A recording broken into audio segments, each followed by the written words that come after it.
Hey there. Tonight, we're not boarding a cruise. We're stepping onto a ship that's bigger than belief, colder than it has any right to be, and heading straight into history's most infamous iceberg. You'll live the journey of a third-class passenger on the RMS Titanic, from hopeful departure to haunting silence. You'll face cramped bunks, endless stairwells, locked gates, freezing water, and the kind of night that never truly leaves you, even if you live to tell the tale. If this kind of storytelling helps you rest, feel free to like the video and subscribe, but only if it genuinely brings you peace. And let me know in the comments where you're listening from and what time it is right now. It's oddly comforting to see who else is drifting off to the same quiet story. Also, if you'd like to support my work, and you'd prefer to watch these videos without ads, check out the Patreon link in the description. It helps keep this little lifeboat of a channel afloat. So, dim the lights. Turn on a fan for that soft background hum. Settle in, and let's begin with the footsteps of a passenger walking up the gangway one last time. You don't really believe it until you see the smoke. 4 black funnels rising like factory chimneys into the April sky, trailing a steady plume over the harbour. The RMS Titanic, they say, is the largest ship in the world, bigger than imagination, taller than most buildings. You arrive by tender from Queenstown, a little seasick already and clinging to your bundle of clothes like it contains all your worth. Because it does. Everything you own fits in a canvas sack. A scarf from your sister, a wooden spoon, 2 apples already bruised, and the ticket, of course. A third-class berth, one way to New York. You check your pocket again just to make sure it hasn't fluttered away. The crowd is thick with people like you, hopeful, harried, and slightly confused by the scale of things.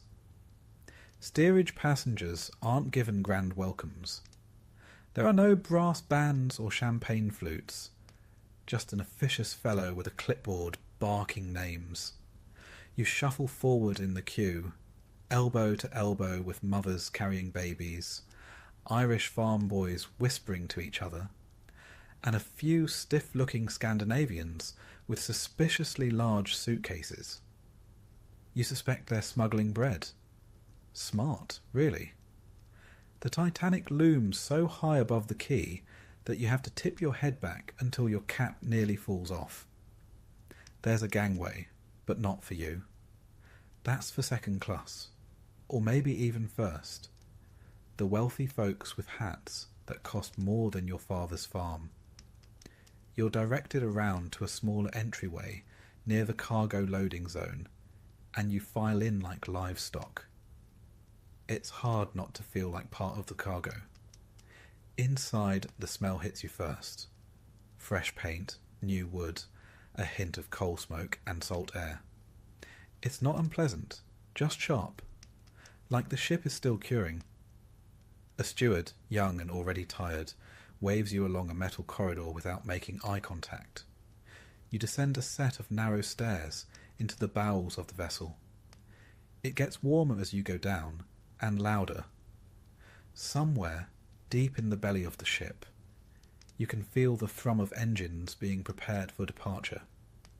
Your berth is humble. A 4-berth cabin with whitewashed metal walls, a single porthole the size of a dinner plate, and 2 sets of bunks, each barely wide enough to turn over in. The mattress is horsehair. The pillow has seen better days. You share it with 3 others, a Welsh miner, a girl from Donegal who refuses to speak, and an elderly Italian man who immediately removes his boots and sighs like he's home. You'll be sleeping beside his socks for the next 5 days, give or take. Still, It's cleaner than you expected. A miracle, really. You were warned about steerage, lice, foul food, damp sheets. But the White Star Line has made a point of advertising this voyage as unusually civilised for third class. The room even has an electric light, which you turn on and off several times just because you can. When the ship finally pulls away from the dock, you feel it not as motion but vibration. A long, slow tremor through the bones of the ship. People rush to the narrow passageways, craning for a look at the receding harbour. Some wave, some cry. A baby howls, unimpressed by history. Above deck, far, far above you, the first-class passengers are sipping tea and watching the departure like it's an orchestral performance. Some wear furs despite the spring air. You wonder if they even know there's a third class aboard.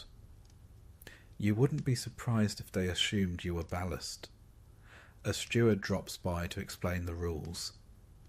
Curfew at 10. Men and women sleep separately unless they're married, and you'll be needing a marriage certificate to prove it.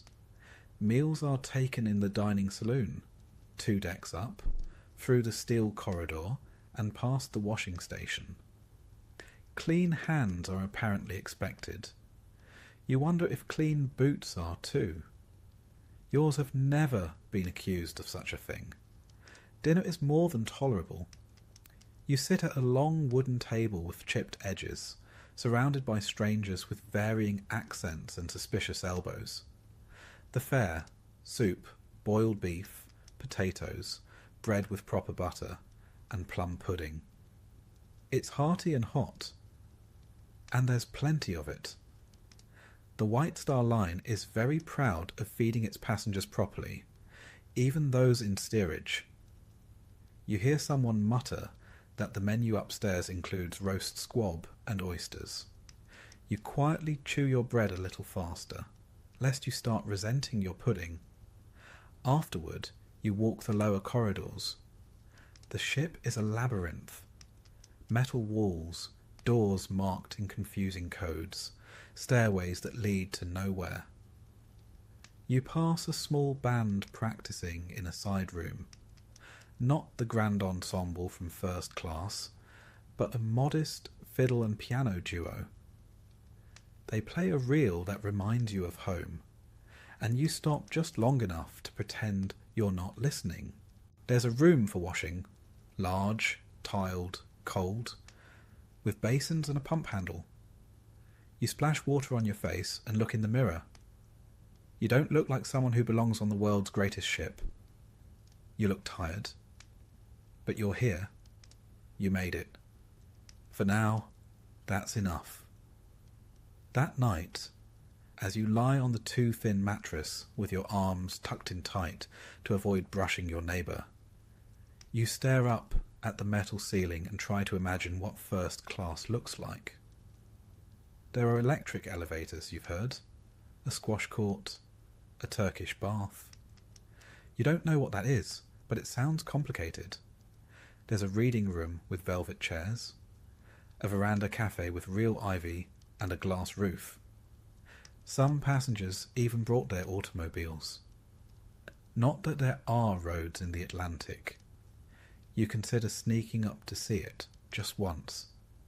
But the doors are guarded, and you have neither the clothes nor the confidence to bluff your way through a grand staircase. Instead, you focus on the gentle hum of the engines. It's like sleeping above a breathing beast. The Titanic is a marvel, 882 feet long, nearly 100 feet wide. She carries over 2,200 people, crew, passengers, staff, more than the population of your village, and she's fast, capable of over 21 knots. That's more speed than most trains, though no one below deck is really in a hurry.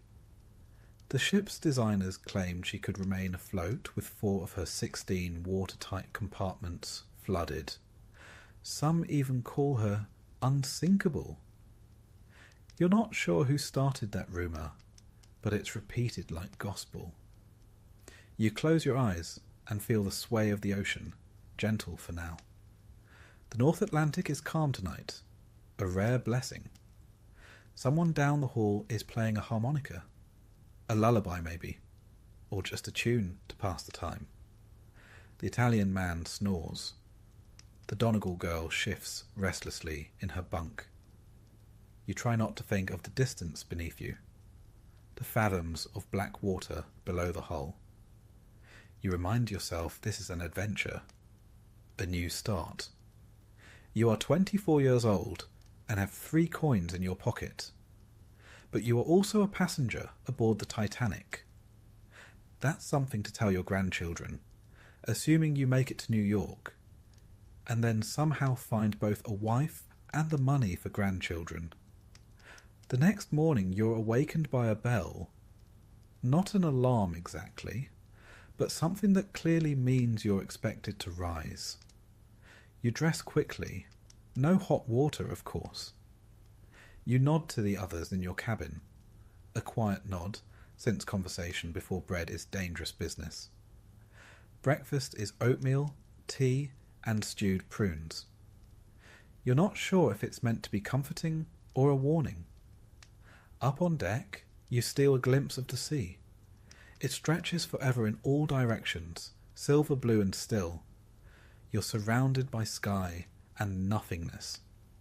It's beautiful in a way that makes you feel small. Just for a second, you understand why people paint oceans. You lean on the rail, squinting toward the horizon. Somewhere out there is America. Somewhere ahead, a new life.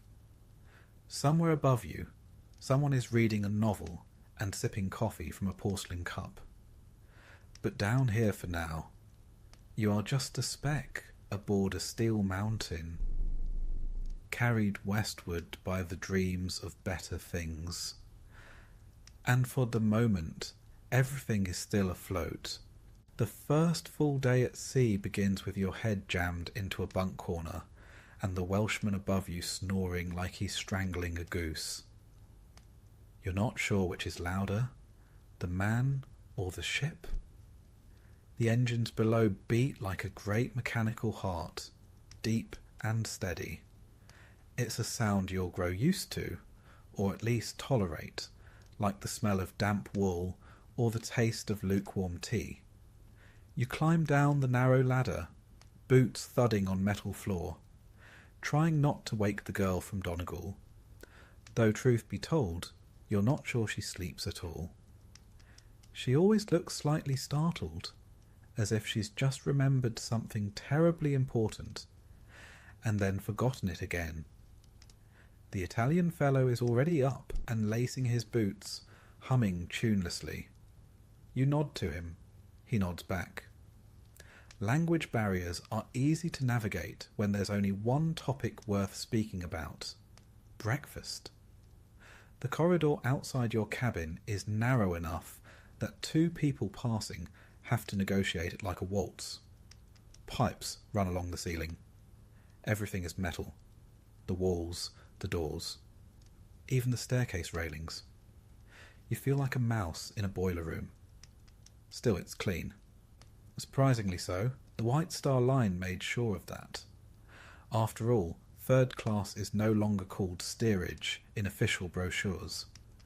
That word, they realised, made people think of livestock. And livestock don't pay £6.10 for a transatlantic crossing. You pass a steward in a blue uniform, young, half-shaved, carrying a mop. He doesn't smile, but he doesn't bark either. That's something. Compared to most steamers, Titanic treats its third-class passengers with almost shocking decency. You've even got a proper dining saloon, not just a bench and a bowl, and you're allowed outside at certain hours. So long as you don't wander too far up the decks and startle the people in tuxedos. You follow the smell of bread to the third-class dining room, located midship on F deck. It's bigger than you expected. Long tables with benches, white enamel mugs, and tin cutlery that clinks like coins. The room is bright too, lit by electric bulbs that buzz slightly when you walk under them. You spot the Welshman already halfway through a bowl of porridge. You join him and are soon joined by the others. A family of Swedes with matching coats, an Englishwoman with 4 children and no husband, and a very round man who orders 2 servings without shame or explanation. The food is plain but plentiful. Breakfast is porridge, bread, marmalade, and tea, hot and dark. No fancy teas here, just the kind strong enough to make your ancestors sit up in their graves. Someone mentions that first-class passengers have kippers and smoked salmon. Someone else mentions that they are welcome to it, since it smells like feet. After breakfast, you explore the steerage section. It's not large, but it is its own little world. There's a general room where people gather, play cards, mend clothes, argue, flirt.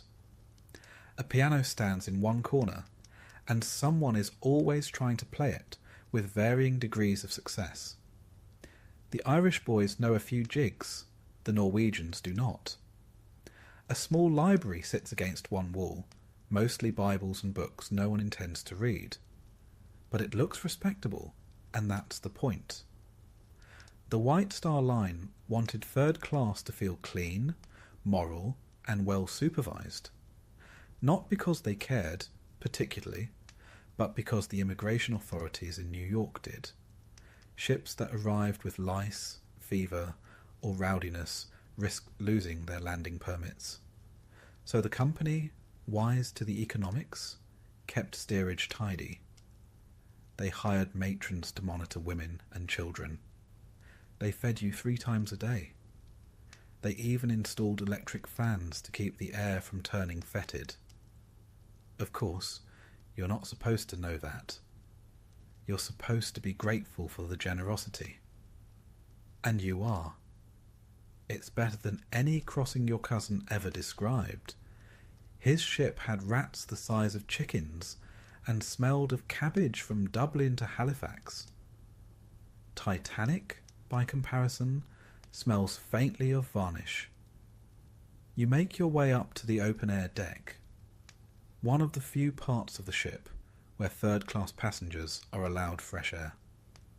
It's not large, but it's something. Children chase each other between wooden benches. A man tunes a violin. Somewhere above, you hear faint strains of a string quartet, probably playing something French and complicated. You sit on a bench and watch the sea. The water stretches to forever, calm and cold and vast. You're halfway to nowhere. You're allowed on deck only during certain hours. First class has their own promenades, sheltered and adorned with ivy. Second class has deck chairs and newspapers. You have a wooden bench and the sky. Honestly, you'll take it.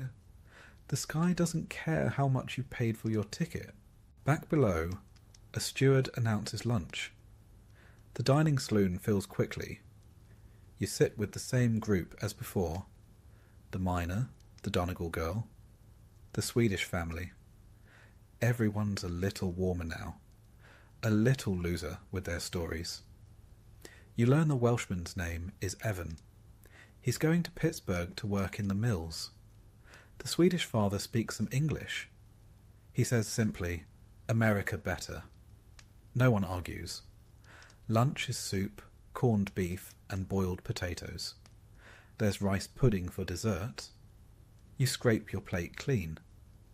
It's not gourmet, but it's hot. And it's yours. You imagine your mother's face if she saw you being served at a real table, with a cloth napkin and everything. Granted, the napkin is more whole than cloth, but still. That afternoon, you wander. The ship is a maze, and it's easy to get lost. You pass doors labelled No Admittance. You see stairwells marked Crew Only. You consider ignoring them, but remember the steward's warning. Steerage passengers caught trespassing will be confined to quarters. The Donegal girl tried it once, she says. Got as far as the second-class hallway before being escorted back like a schoolchild caught with someone else's lunch. In truth, there's a whole other world above you. First-class passengers stroll through lounges with chandeliers, read in leather chairs, and bathe in Turkish steam rooms. The grand staircase is carved oak, with wrought iron railings and a glass dome overhead. You saw it in a postcard once. It looked like a palace. Meanwhile, you have creaky bunks and a washroom with 12 sinks for hundreds of people. Still, you suppose it builds character. And blisters. By evening, the ship grows quiet. Steerage passengers trickle back to their cabins. There's no scheduled entertainment. Not for you, anyway. Some folks bring out fiddles. Someone starts singing. A hymn, you think. Others hum along. You sit near the doorway, sipping lukewarm tea and watching the flame flicker behind the electric light bulb. There's something about ships that makes everyone feel philosophical. Perhaps it's the water. Perhaps it's the silence. Or perhaps it's the realization that you are floating in a giant iron box, miles from anything solid, relying on the stubbornness of steel and the calculations of men you've never met. You lie down for the night and listen. The Welshman is snoring again. The Italian man coughs softly in his sleep. The girl from Donegal whispers a prayer. You think about your brother, left behind, and your uncle waiting in New Jersey with a job at the docks. Maybe. If the letter was true, if the job still exists, for now, you are here. Aboard Titanic, below decks, yes, but afloat, safe, federal, and carried westward at 21 knots on what they call the Ship of Dreams. Dreams, you suppose, look different depending on where your bunk is. Still, the sea is quiet, the hull is strong, and the night, for now, is kind. You wake slowly, disoriented by the quiet. It's not true silence. Nothing aboard the Titanic is ever silent, but something's different. The usual early clatter of boots in the hallway hasn't started. No coughs echoing off steel. No one shouting for a missing sock. Just the deep, steady hum of the engines far below, vibrating faintly through the bunk frame and into your bones like the purr of a massive cat you dare not startle.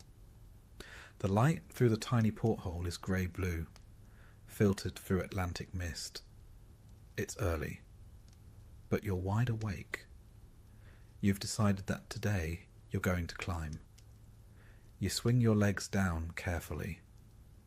The Welshman above you is still asleep, mouth open, emitting low noises like someone trying to remember the words to a hymn in their sleep. The Donegal girl has left already.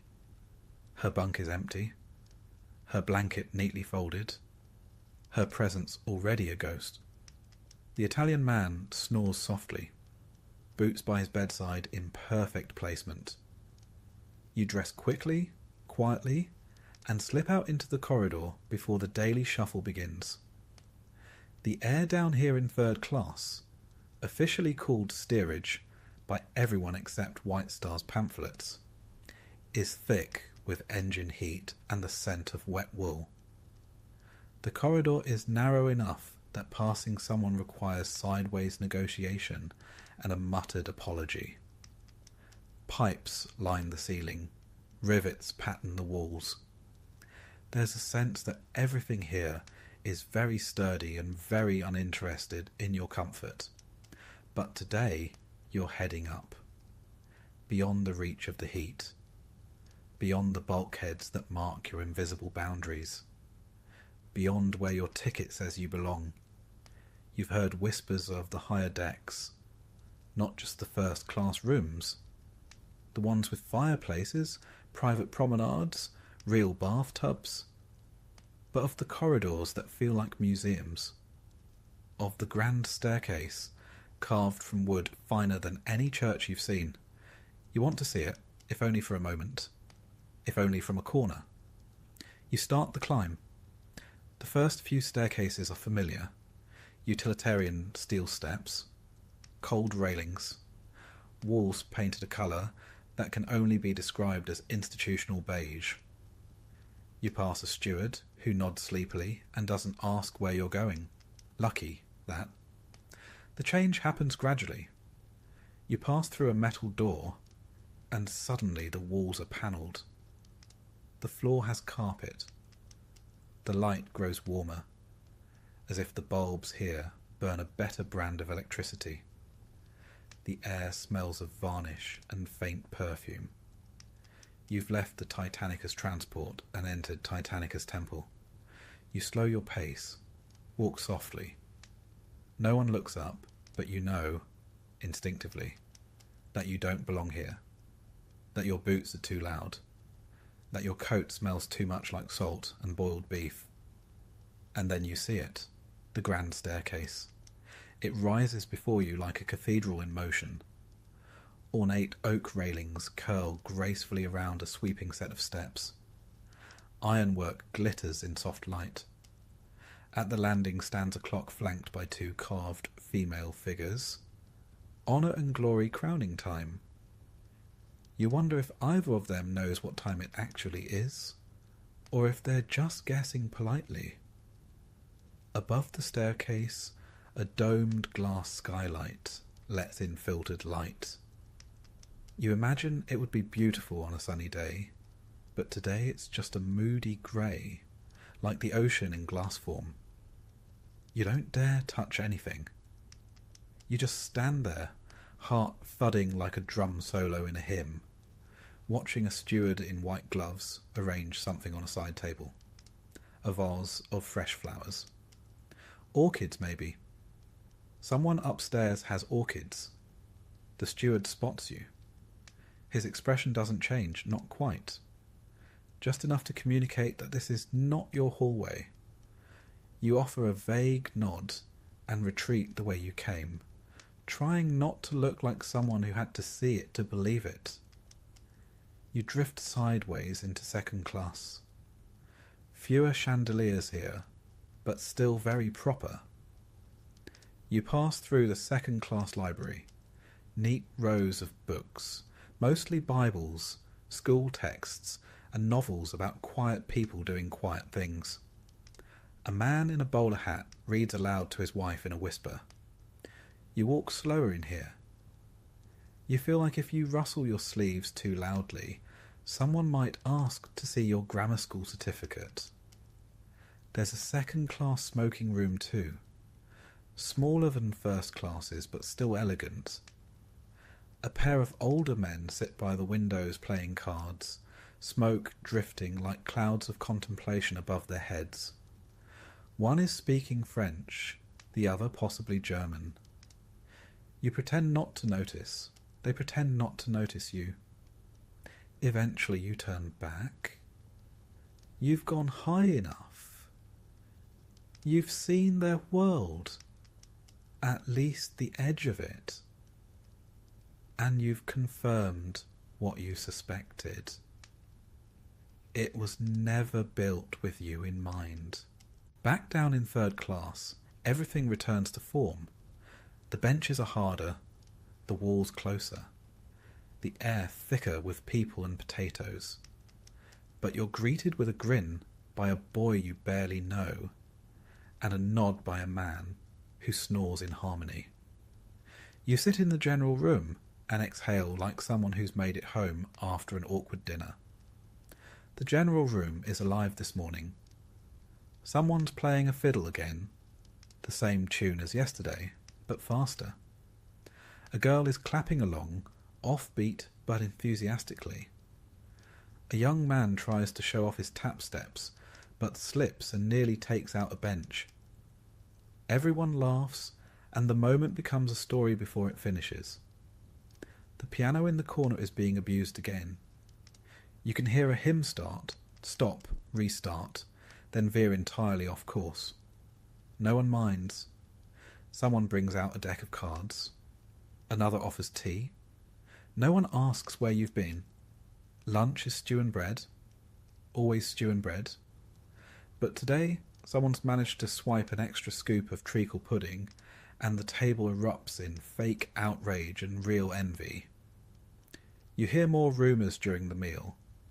One man says the ship is going too fast. Another says there was ice reported to the north.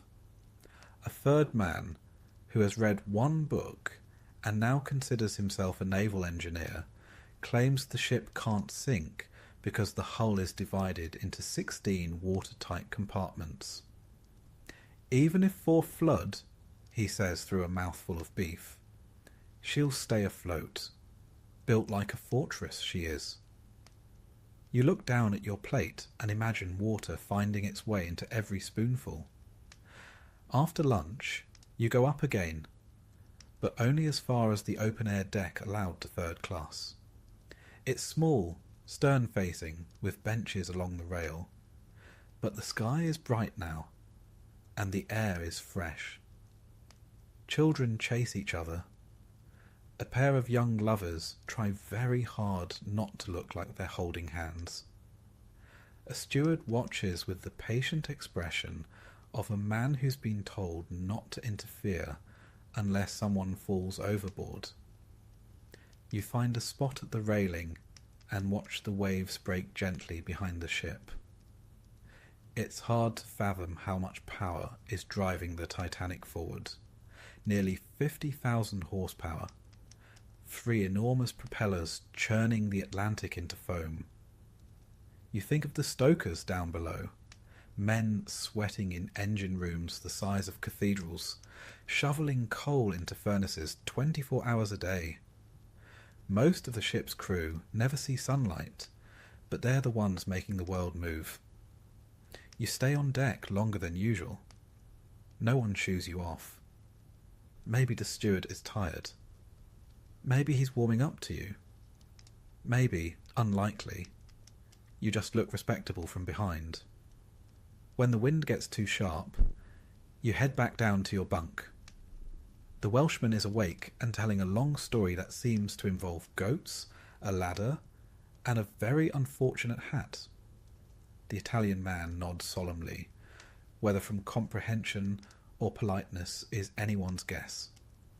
The Donegal girl rolls her eyes and closes her book. You lie back on your bunk, staring at the ceiling. It's dotted with rivets and streaks of moisture from the warm air below. You think about honour and glory again. About the orchids. About the glass dome overhead.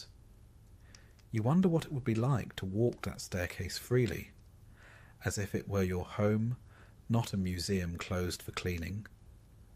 But you also remember the smile of the child who shared half a biscuit earlier, the man who offered you his stool, the music, the laughter, the sense that down here no one is pretending to be anything other than alive.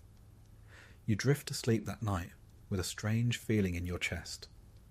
Not quite envy, not quite contentment, something in between.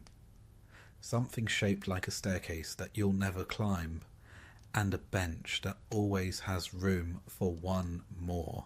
The strange thing is how hard it is to sleep, even when you're tired. And you are tired. Your boots are tired.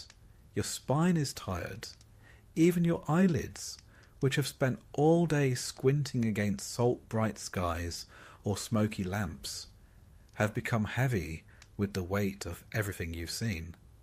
And yet, sleep doesn't come easy. It's your third full night aboard the Titanic. And though the ship moves smoothly, as smooth as a hotel people keep saying, your thoughts do not. You lie in your bunk, staring at the ceiling, and wonder how much water sits above your head. You're 7 decks down, give or take. That's hundreds of tons of ocean, all held back by steel plates, rivets, and the confidence of shipbuilders who promised everything would be just fine. The lights in your berth dim automatically at curfew, electric bulbs on a timer, controlled from somewhere else. A small modern miracle, though when they flicker, you can't help but wonder if it's the system or the sea. The cabin is quiet. Evan, the Welshman, has already fallen asleep and is breathing heavily like he's training to be a tuba. The Italian man, whose name you think might be Carlo, snores so gently it's almost musical. The Donegal girl hasn't spoken in a day and a half, but she's here, arms folded, staring at the ceiling as if it might crack open and reveal answers. There's no breeze down here, no window to crack open, just the slow warmth of breathing bodies and the heat from the boilers below. Your mattress is a hair-stuffed pad on a wooden frame, and it creaks every time you roll over, as if it too has opinions about how you're sleeping. You'd think, being so far from land, from streets and factories and chickens and cartwheels, that the noise would be gone. But the Titanic hums like a living thing. Pipes shudder. Metal flexes. Somewhere in the walls, water moves with a low, sloshing rhythm that makes you deeply aware of how surrounded you are. At times it sounds like the ship is groaning in its sleep. You try to count those sounds, identify them, anchor yourself in their repetition. That one above the door. A soft hiss from the heating pipe. That one near your bunk. The creak of a support beam flexing with the sea. That one deeper still. A muffled clang. Possibly something from the engine room. Possibly not. Someone knocks into a bed frame nearby, and the whole cabin shakes slightly. You wonder if this is what it's like being a spoon inside a drawer. Then you wonder if spoons ever panic. The air feels colder tonight. Not frigid, but crisp. Like someone left a window open 3 decks up, and the wind remembered how to find you. That's unusual. 3rd class is typically stifling. The heat from the boilers keeps it warm, even when the Atlantic is icy above. But tonight, your nose is cold. You pull the blanket up and curl inward. No one else seems to notice. Or if they do, they've decided not to mention it. That's how things work down here. If it's not fire or famine, it's probably not worth complaining about. Still, something feels off. Earlier that evening during dinner, you'd overheard 2 men whispering about ice. Saw it on the chart, one said. Bergs spotted further south than usual. The other scoffed. Ship this size could punch through a barn wall. You didn't say anything at the time, but now, in the quiet of your bunk, you start to wonder what that barn might be made of, and whether the wall might punch back. The Titanic is 882 feet long, nearly 100 feet wide. Her double-bottom hull is divided into 16 watertight compartments. The theory, often repeated, rarely questioned, is that she can stay afloat with any 2 flooded. Maybe 4, depending on who you ask. Possibly even 5. Of course, no one down here has seen those compartments. You assume they exist. Like unicorns or kindly landlords. You roll over. The mattress groans again. Somewhere far above, a door slams, then silence. Outside your room, the hallway is quiet. A few low voices pass by. Someone stifles a cough. You imagine the ship overhead. 5 more decks of people, mostly asleep. Or pretending. 1st-class passengers in private staterooms with real pillows and electric heaters. Their windows are shut against the night air. Their beds don't creak. They probably don't wonder what 400 miles of ocean feels like above their heads. You breathe in and out, trying to focus on the rhythm, the movement of the ship, the faint sway. If you didn't know better, you'd think you were on solid ground. The Titanic glides through the North Atlantic with the grace of a floating hotel, its engines spinning nearly silent from down here. The vibration is constant, but smooth. So far, the seas have been unusually calm. Barely a chop. Even the gulls looked bored when they flew overhead yesterday. But tonight feels different. Still calm. Unnervingly so. The ship doesn't sway, doesn't dip. The sea is glass. And the sky, when you saw it earlier from the aft deck, was unusually clear. Stars sharp as pins. No moon, just silence. You remember thinking how eerie it was, the way the wind had died. No crests on the waves. Just blackness reflecting starlight. The kind of night where sound carries too far. Where even your thoughts echo. It's the sort of night that makes sailors nervous. And you now too. You sit up quietly. The bunk creaks, again betraying you. No one stirs. You swing your legs down and walk barefoot into the corridor. The passage is dark, save for a few low-burning lamps. The electric lights here are dulled at night to save power. A steward once joked it also discouraged passengers from panicking at the sight of each other in nightclothes. You walk down the hall, past a row of identical doors, each with 4 bunks, each with the same white paint flaking at the edges. You pass the communal lavatory. The sound of dripping water is louder than usual, or maybe it's just quieter elsewhere. At the stairwell, you pause. You're not supposed to go above at night, especially not unaccompanied. But you step up anyway, guided more by restlessness than reason. 2 decks up, near a third-class common area, you find a small porthole. Not a grand view, barely a slice of sea, but enough to glimpse the water, still dark and flat as slate. Stars gleam above like they've been nailed in place. You press your forehead to the glass. Cold? And then, the strangest thing, a flicker. Not light exactly. A movement. Something distant. A shape? Or just a shadow of a thought? You blink. It's gone. Back to bed. The walk down feels longer. The corridor seems narrower. When you return to your cabin, everyone is still asleep. You climb into your bunk and pull the blanket to your chin. You try to sleep, but the ship feels not still exactly, just wrong, like a song that skipped a beat, a silence you weren't expecting. And in that silence, you realise something deeply absurd and quietly horrifying. You don't know what it would sound like if the Titanic were in trouble. Would there be a noise? A grinding? A snap? A bell? Or would it be like this? Nothing at all. You think of the watertight doors, those great metal slabs that can seal off entire compartments in seconds. You've never seen them, but you heard someone say they're automatic. Triggered by flooding. They just drop, like guillotines. Efficient, really. You picture one slamming down without warning, then another, then another.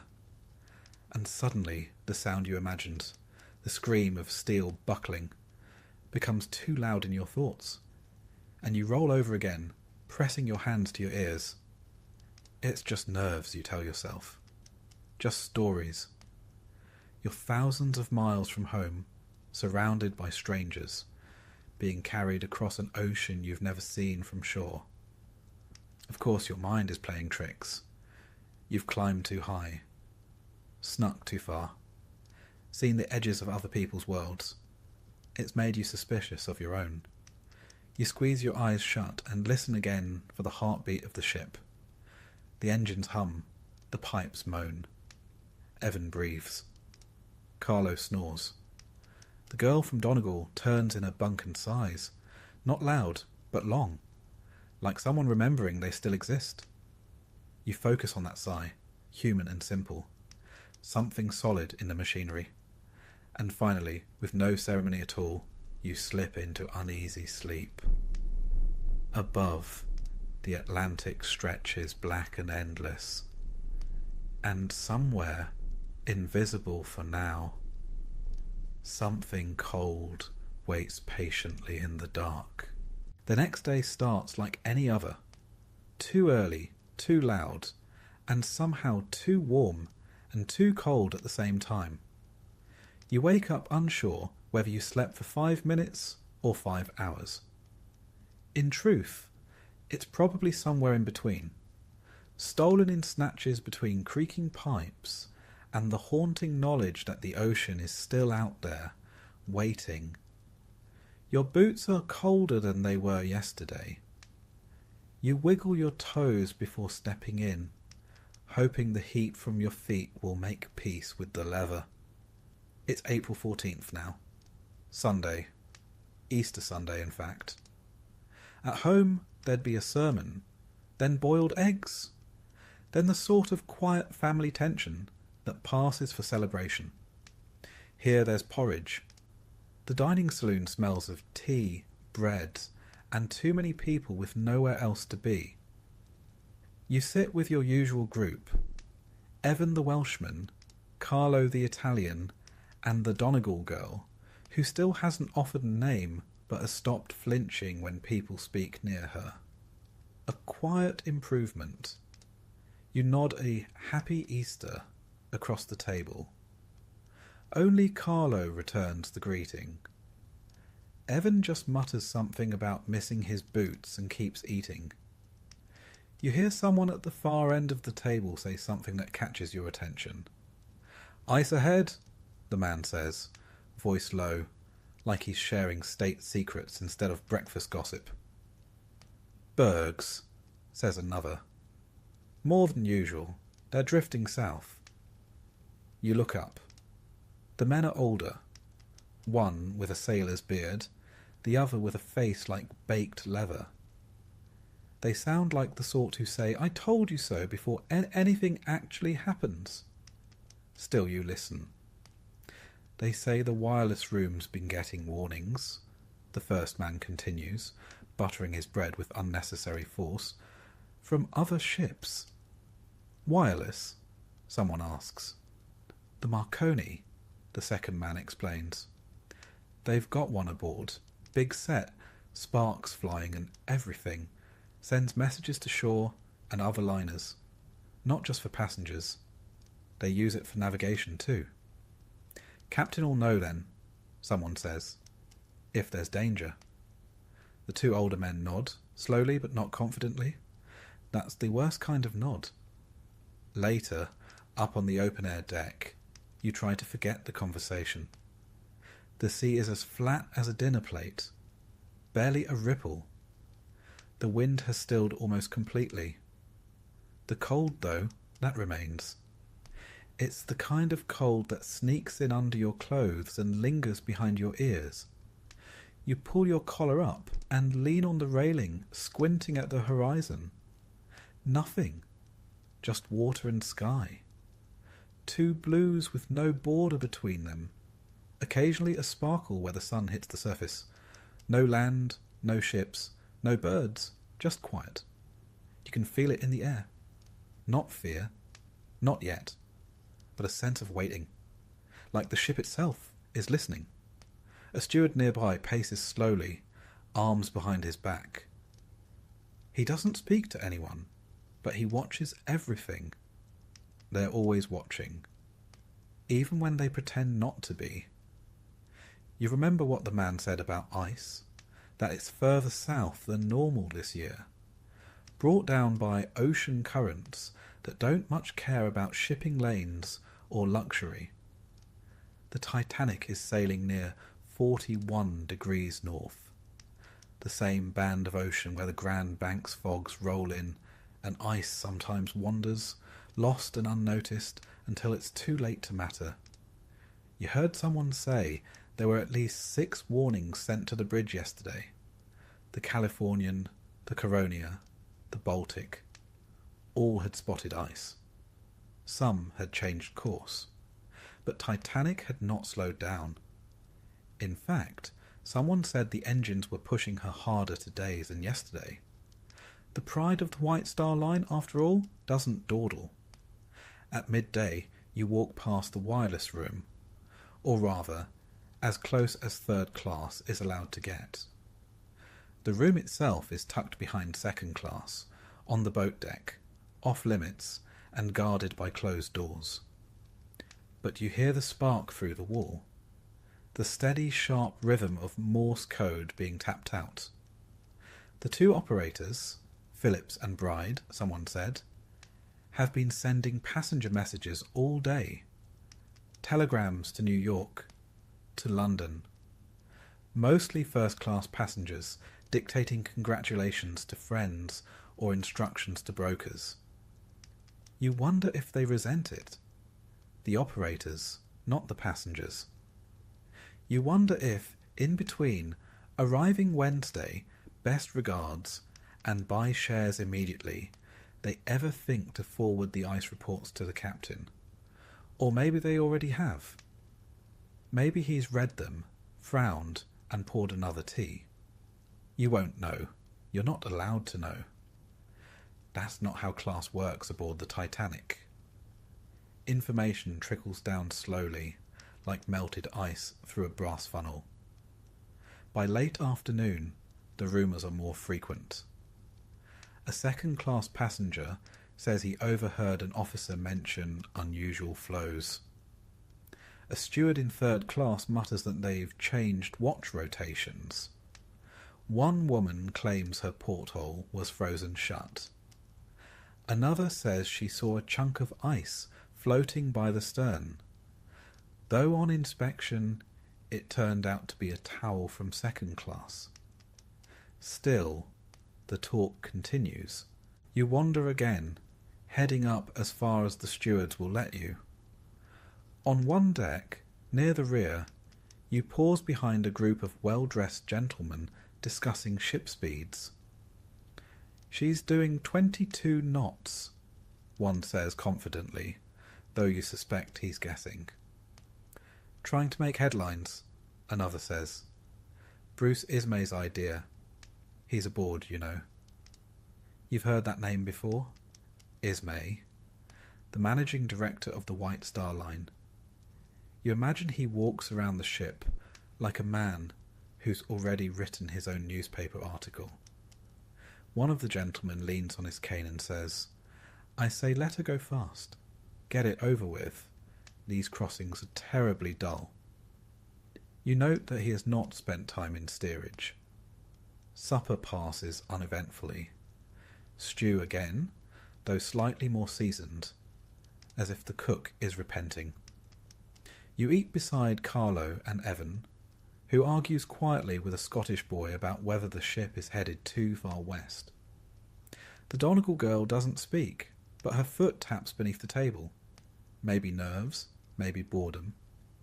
You ask her if she's heard the ice rumours. She shrugs. There's always something, she says, and takes another bite of bread. Evening descends. The sky sharpens again, stars winking into place one by one until the night is full of them. No clouds, no moon, just that same eerie stillness. The ocean is too calm. It doesn't move like water. It just waits. You go out on deck one last time. The wind cuts deeper now, and you wrap your arms tight. The cold isn't sharp. It's quiet. Heavy. The sort of cold that soaks into your sleeves and settles in your lungs. There's a hum from the funnels. Faint, rhythmic. Below deck, you know the stokers are still at work.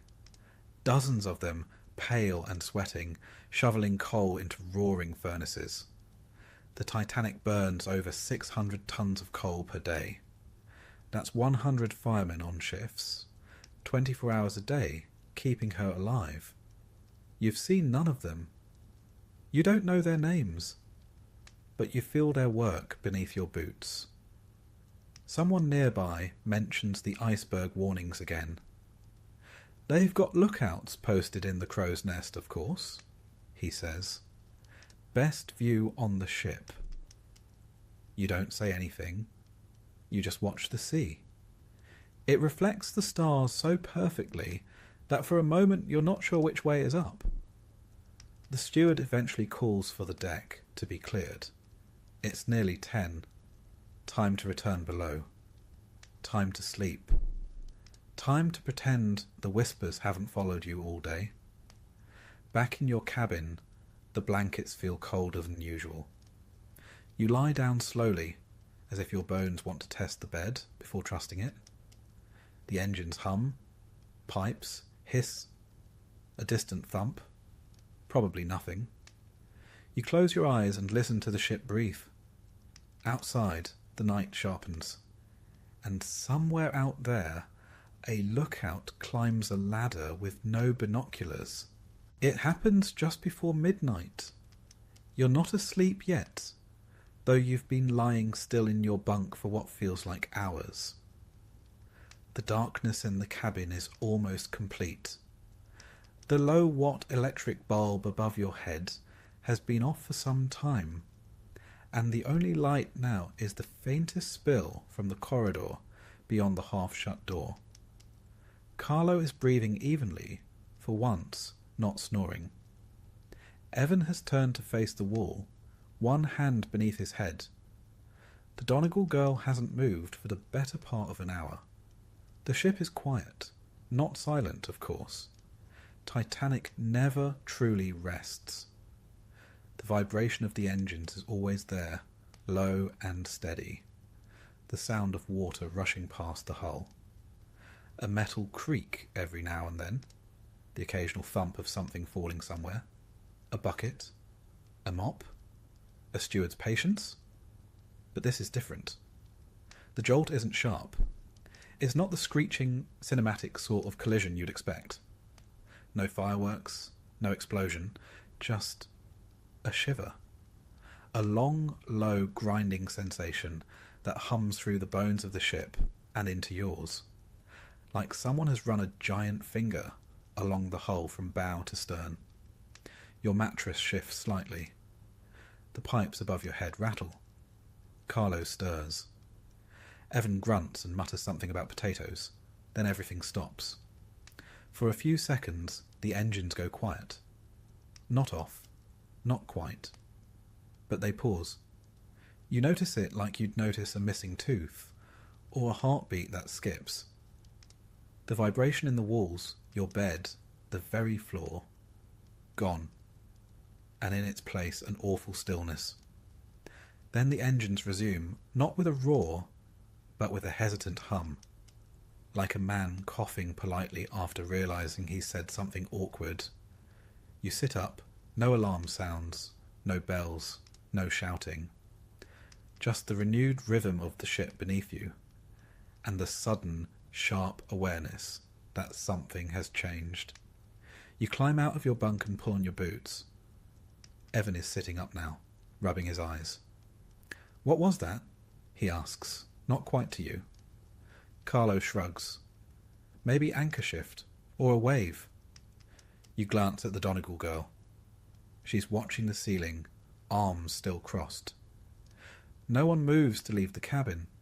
It's late, the kind of late where nothing important is ever expected to happen. But still, you walk into the corridor. Others are doing the same. Doors creak open, heads peek out. Faces half awake and confused. The corridor tilts slightly. Not dramatically, just enough that you notice a rolling bottle slide along the floor. Someone jokes about the sea rocking the ship like a cradle. Someone else doesn't laugh. You head toward the stairwell. There's no steward in sight, which in itself feels wrong. They're usually everywhere, appearing like shadows when you linger too long in the wrong area or try to pocket a second piece of bread. You climb 2 decks, boots echoing louder than you'd like. The air grows colder. Not subtly. Genuinely cold now. Your fingers tingle, and you draw your coat tighter. You make it to the general third-class space. It's fuller than expected. People are talking in low voices, some pacing. A man you recognise from meals, red hair, missing a tooth, is saying he felt the whole wall shake. Someone else claims the ship hit a whale. Another says he saw ice on the starboard side. A woman swears her porthole is leaking. Then the stewards arrive. At first they're calm, firm but polite. Nothing to worry about, they say. A precaution. Stay here. Don't go up top. No need to panic. The officers are inspecting the ship. There's been a minor incident. Everything's under control. You've never heard so many words that explain so little. You try to ask a question, but you're waved off. Just stay calm, sir, one says. Captain Smith will have it sorted presently. You glance toward the stairwell. It's now guarded. So you wait. The thing about being below deck is that information trickles slowly. Up in first class, passengers have already seen crew gathering near the lifeboats. They've felt the cold air sweep in as the forward hatch was opened. Some of them are asking questions directly to officers. Down here, you get hallway whispers and stewards with fixed smiles. But still, more people arrive. Children wrapped in shawls. Old men buttoning their coats. Young couples gripping each other's arms like handles. No one is shouting yet, but no one is laughing either. The floor tilts again. You notice it this time. A glass left on the table slides half an inch, then stops. Someone mentions lifeboats. Someone else says there aren't enough. You know that's true. You heard it days ago, a second-class man muttering about it. Only 16 boats and 4 collapsibles. Room for about 1,200 people. There are over 2,200 on board. You start to sweat, despite the cold. Then a steward reappears and speaks a few quiet words to another. That one's face changes, just slightly. His eyebrows rise. His jaw tightens. You see it. Then they both disappear. The room grows louder. Someone tries to climb the stairs. A steward blocks him. You can't go up yet, sir. Please remain here. Why? The man asks. Just orders. Is the ship sinking? I can't say, sir. Which is as close to yes as a steward is likely to get. You turn toward the stern, the third-class open-air deck. If the forward gangway is blocked, maybe the aft deck is clear. Maybe you can get higher. See something. You start walking. The corridors are narrower now, more crowded. People are standing in clumps, unsure of what to do. Children are crying. A few suitcases sit by doors, packed in a hurry. Then you see it. Water. Just a thin trickle, running from under a door. But cold and moving. You stop. Someone else sees it too and backs away. A steward rounds the corner, eyes widening slightly. Please return to your cabin, sir, he says. You don't. You turn and walk faster. Up another stairwell. This one leads to a door marked Crew Access. It's unlocked. You step through. And suddenly you're in second class. The difference is immediate. Painted walls, polished floors, better lighting. But it's still chaotic. Passengers in nightgowns and coats. Stewards hurrying without looking hurried. Voices that don't match their words. You find a porthole and press your face to the glass. And there it is. Ice. A ridge of it along the starboard hull, jagged and white under the night sky. It must have scraped the side. You can see marks in the steel. Nothing catastrophic looking. But then again, what would that look like from here? You hear someone say the ship has struck an iceberg, that she's taken on water, that the watertight compartments are filling, that the bulkheads only rise as high as E deck. You're on F. You turn and head toward the open decks. You need air. Answers? The stairwells are jammed now. People moving both ways. A child drops a doll and starts wailing. A man curses as he's jostled against the railing. You squeeze through. At last you reach the outer deck. The cold is immediate, real, brutal. Your breath becomes smoke. The sky is too clear. The sea too flat. The iceberg itself is drifting away, monstrous and silent, taller than the decks, pale as a tombstone. Crew members move quickly now. Officers shout, lifeboats are uncovered, ropes are tested. Women and children are ushered toward them. You stand to one side, watching. You are not called, you are not expected. The unsinkable ship has struck ice. And only now, standing in the cold, do you understand that things break. Even the things they swear cannot. Even this. You're not supposed to be here. Not on this deck. Not in this part of the ship. Not watching lifeboats being lowered in the dark. Ropes groaning under the weight of too few people and too much delay. But no one stops you now? Not really. Not anymore. Whatever invisible boundary once kept third-class passengers out of sight has dissolved into cold fog and confusion. The officers have stopped noticing who came from where. Or if they do, they're too busy with ropes and winches and quiet, practiced shouts. You pull your coat tighter. The cold bites harder up here. Not the shivering sort, but the heavy kind that slides into your sleeves and behind your ears. The sort of cold that can slow your thoughts if you're not careful. The deck is crowded but not chaotic. Not yet. You can see the panic blooming in small pockets. A sharp voice here, a trembling hand there, but it hasn't spread fully. Most people still believe this is temporary. They've been told to stay calm, and so they are. But you're starting to see the cracks. A steward stands by the railing, eyes fixed on nothing. He's not giving instructions anymore. He just waits, shoulders stiff. A woman clutches a child too old to carry and refuses to meet anyone's gaze. The child, oddly, looks bored. You make your way toward the lifeboats. Carefully, slowly, not running. You've learned that running draws attention. Walking with purpose, though, that gets you where you need to go. You pass a lifeboat that's half full, maybe 25 people in it. Mostly women, a few children, one man who looks too stunned to explain how he got there. An officer barks, "Lower away," and the ropes creak. The boat dips, swings once, steadies, and begins to descend into blackness. That boat was meant to hold 65. You want to ask why they didn't fill it.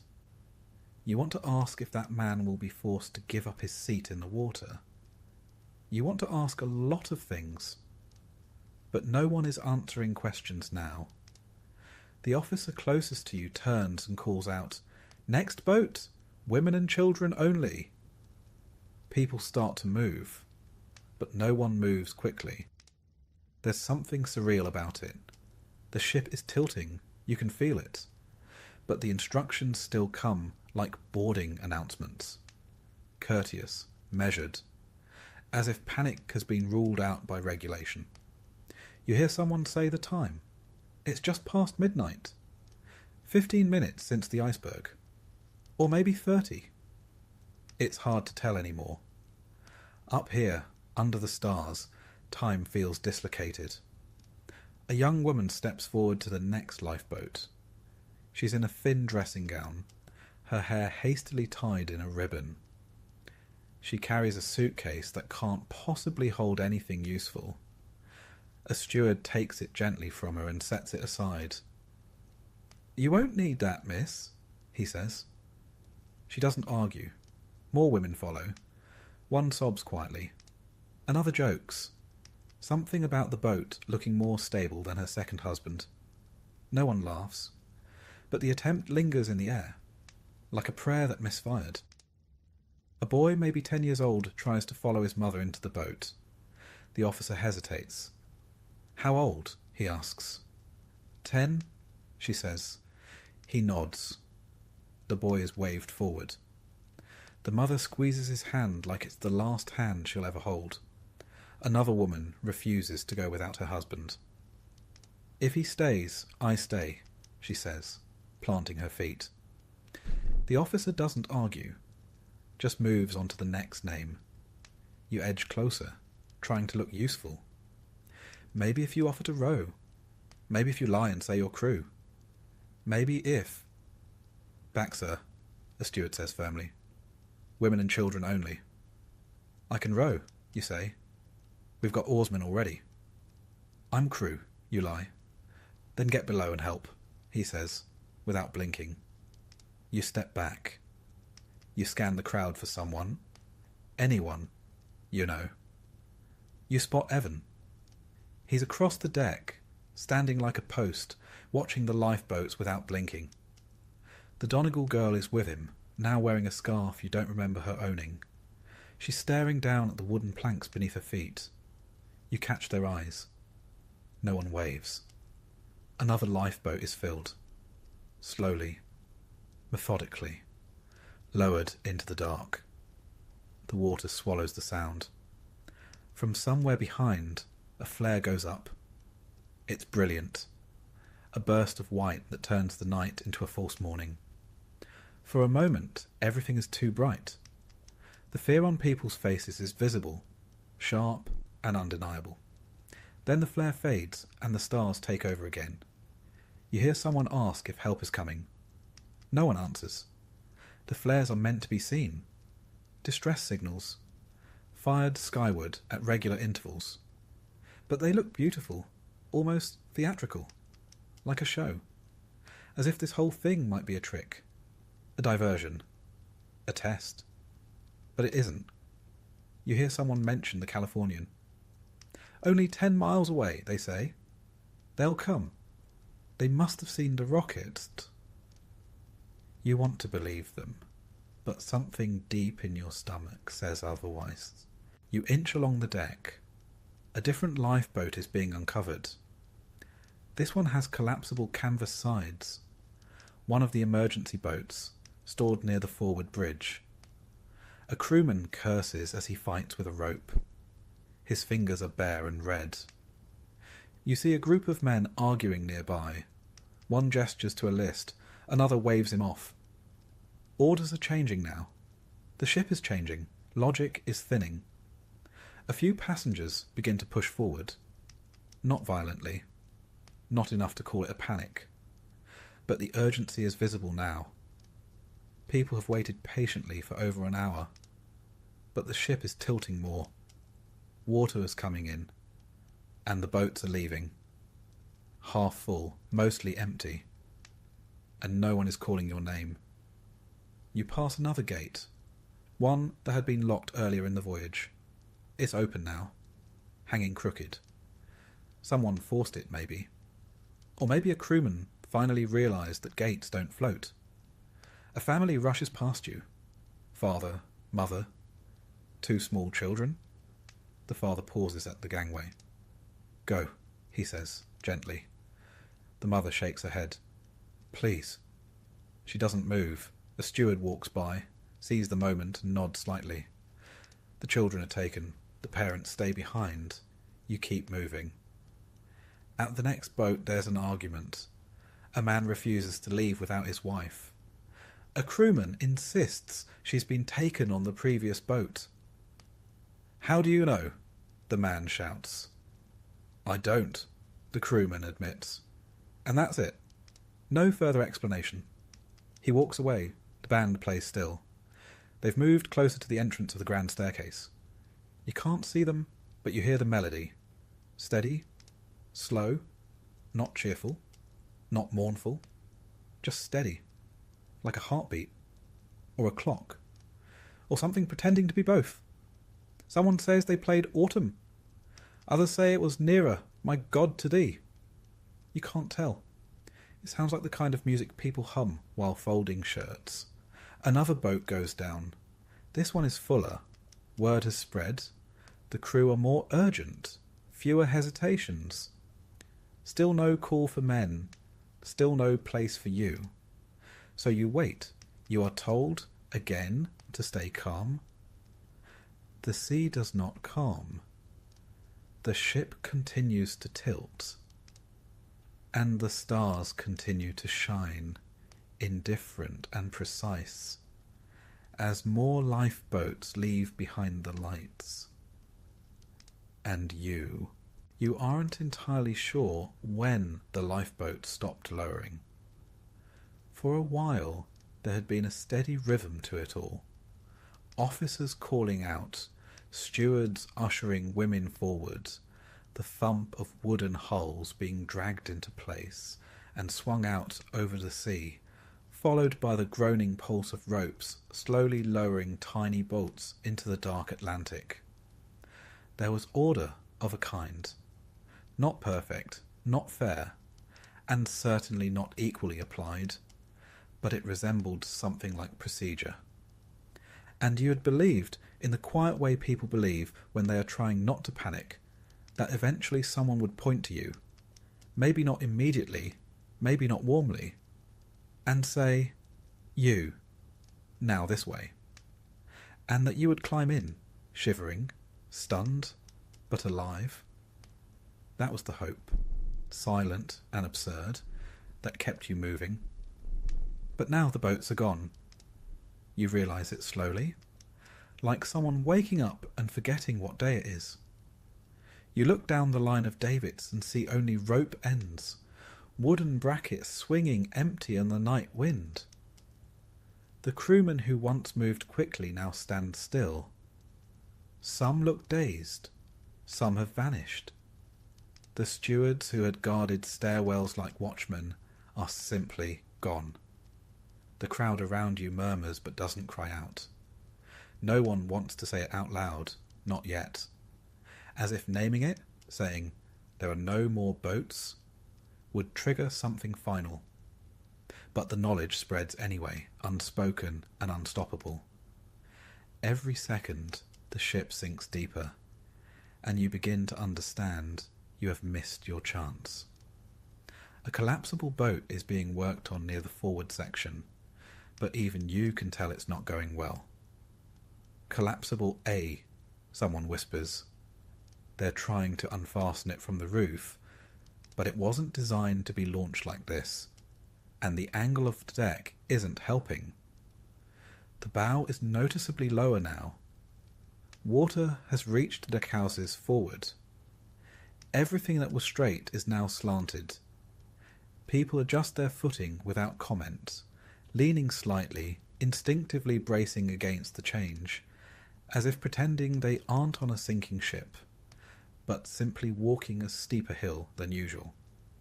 A kind of still, horrified dignity has settled in, at least for now. You see officers shouting at one another as they wrestle with ropes, canvas, and spars, trying to make the ungainly craft seaworthy in real time. They call for hands, for axes, for more men, but it's chaos. There are too many volunteers now, not enough space, and far too little structure. What could once have been managed, with order, with drills, with warning, has crumbled into instinct and noise. You step forward, trying to help, or maybe just trying to be near something useful. A man grabs one side of the boat and pulls. You take another corner, straining. Your fingers slip, cold and useless, and the canvas buckles in the middle. Someone yells to steady it. Another man, not a sailor, but a passenger, climbs in before the boat is ready. He's thrown out a moment later. There's no discipline now, only desperation. The boat creaks under uneven weight, and when someone tries to swing it outward toward the davits, a rope snaps. The canvas tears, flapping in the wind like a broken sail. It doesn't go over the side. It just lurches to one end and collapses in on itself. People step back, realizing the moment is lost. You move on. There's no lifeboat left to chase. But movement still feels like hope, and so you follow the current of the crowds. The slope of the deck is undeniable now. You have to step carefully, holding the railings to maintain balance. The wind picks up, dragging at your coat. You see a woman fall, not hard, but awkwardly, and another person helps her up without speaking. The formality of earlier has disappeared. Everyone is doing what they can for the person directly in front of them, nothing more. There is no longer time for order, for stations, for distinctions of ticket class. At least not here, at the edge of the ship where everything tilts and nothing remains to be done. You pass what's left of Collapsible B, still tied to the roof of the officers' quarters. It hasn't even been moved yet. A few men are trying to untie it, but it looks hopeless. The ship is angled too sharply, and their footing is bad. The canvas is stiff with salt and ice. A rope gives way, and it slams against the roof with a hollow thud. One man slips and slides down the slanted wall before catching a pipe and hauling himself back up. You don't know whether to help or keep going. You keep going. Behind you, a man cries out. You turn to look and see someone climbing over the railing. A few people try to stop him, but he kicks free and leaps, a clean, hopeless arc, vanishing into the black. A splash follows, then nothing. No cry for help, just silence. Someone says something in a language you don't recognize. A woman starts sobbing quietly without drama. At the stern, the crowd has thickened. Dozens of people have already made their way aft, climbing slowly, awkwardly, as the deck tilts higher. The stern is the highest place left. There is nowhere else to go. A young boy near you is asking where the rest of his family went. No one answers. A man wraps his coat around the boy's shoulders. The boy sits down and starts to sing softly to himself. From somewhere midship comes a deep groan, metal on metal, a sound of failure. The ship is breaking, not just flooding. The hull, strained and twisted by the uneven weight of thousands of tons of water pressing down on the forward compartments, is giving way. The bulkheads were supposed to hold. That's what you were told. She could stay afloat with 4 compartments flooded, but 5 went under. 6, maybe.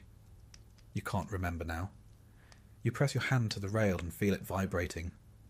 A living, dying thing. Someone near you starts praying aloud. Others follow. Hail Marys, Paternosters, verses half remembered and mumbled into sleeves. A group huddles near the second funnel, whispering to each other, arms locked.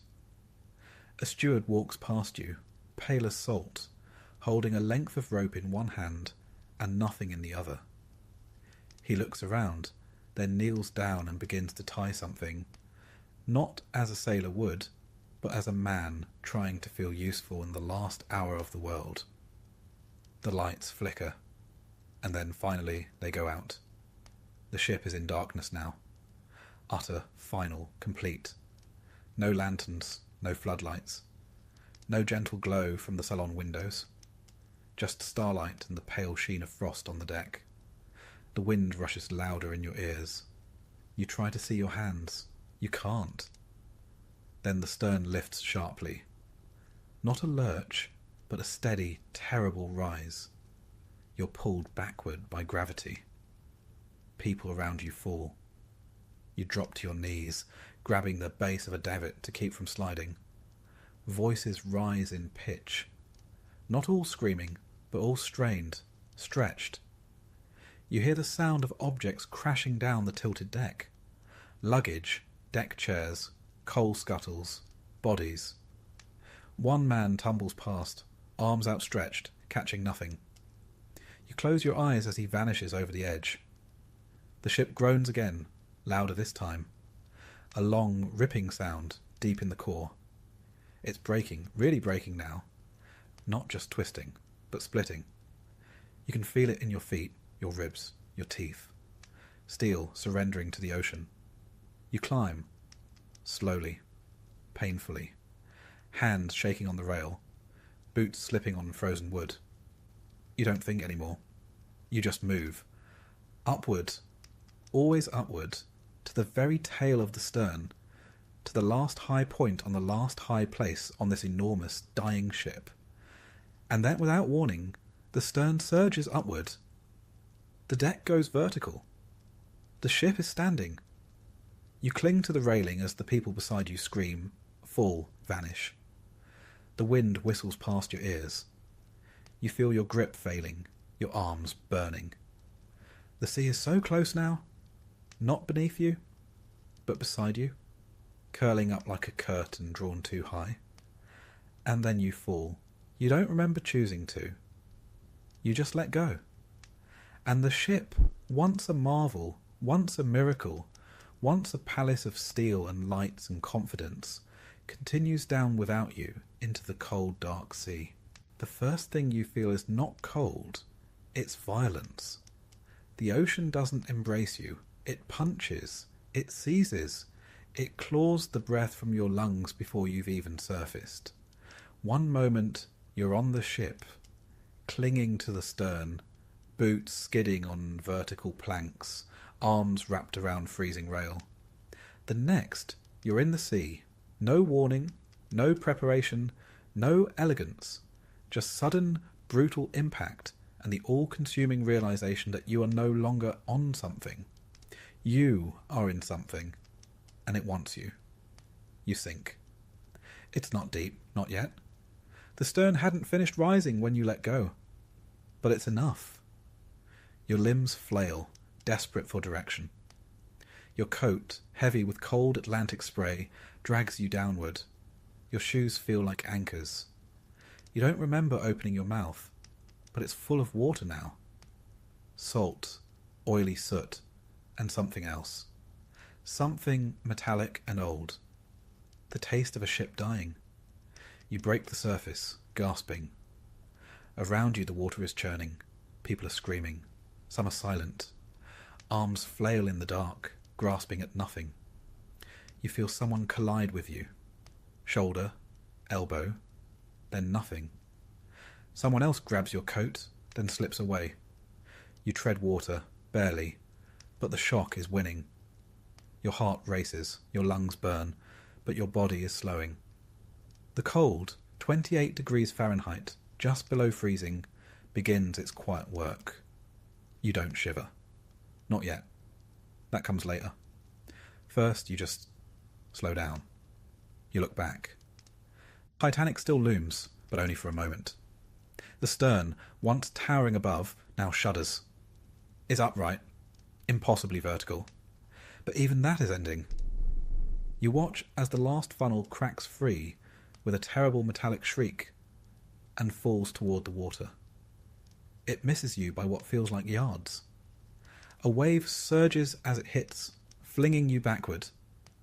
For a moment, you're underwater again. This time you don't fight as hard. Not because you're calm, but because your limbs are already forgetting how to move.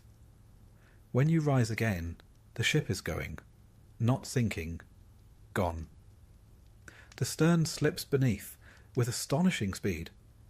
One moment it's there, iron, wood, angles, shadows, and the next it's swallowed whole. No splash, no fireworks, just a long, groaning descent into silence. The Titanic, the unsinkable ship, the pride of an empire, the floating city of lights and excess, is beneath the waves. And you are alone. Not truly alone. Not yet. Around you, hundreds are still afloat. Some are calling names. Others scream wordless things. Prayers, apologies, curses, pleas. You recognise none of them. Their voices blend into one rising chorus, carried on the frozen wind. Some are already silent. They float like wreckage, their heads barely above water, limbs slack. Most aren't moving. A few paddle weakly toward anything that floats. Chairs, boards, a waterlogged canvas boat flipped upside down. You start to swim. You don't remember deciding to, but you do. Your arms are numb, but they still obey. You kick, though you can't feel your feet. Somewhere to your left, you spot a dark shape. Flat, uneven, occupied. A collapsible boat, overturned, with men perched on its sides like birds on a log. You aim for it. Not because it looks inviting. It doesn't. It looks awful. Overcrowded, wet, nearly sinking. But it's not water. And that's enough. The swim is short, maybe 15 yards. It feels like a mile. Every stroke burns. You can't tell if your muscles are working or if the sea is simply pushing you along. At one point, you slip under again. When you come up, the stars seem brighter, harsher, like they're watching. You make a noise. Not a word, just a sound. And finally a hand grabs your coat. You're hauled onto the side of the raft. Not fully, there's no room, but enough to get your head out of the water. Your legs dangle in the sea, dragging like kelp. You heave, cough, retch. The man who pulled you up doesn't speak.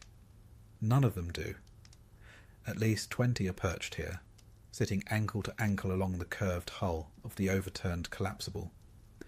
Officer Lightoller is among them. You recognise his cap. He gives quiet instructions, pointing toward a tighter configuration. Keep balance, he says once. Keep breathing, he says again. That's all. The boat sinks lower with every new arrival.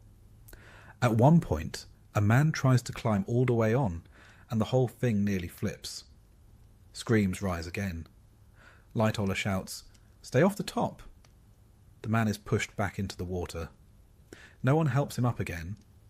You cling to a rope line, chest heaving. The cold is unbearable now. Not sharp, but hollow. Inside your bones. You feel your thoughts slowing, memories coming unbidden. Your sister in Queenstown, waving from the top. The man in the bunk beside you snoring like a sawmill. The deck chair that creaked when you leaned too far back. The warmth of a cup of tea somewhere, on some earlier day. You realise you may never feel warm again. Time passes strangely. Somewhere behind you, a man cries out, "We must go back." Others echo him, "Back to the people, they're drowning." But the voice that answers is flat, "We'll swamp the boats." Another voice, "We wait, then we return." You can't see them, the real lifeboats, the upright ones that left earlier, but they're nearby, just out of reach. Most are not full.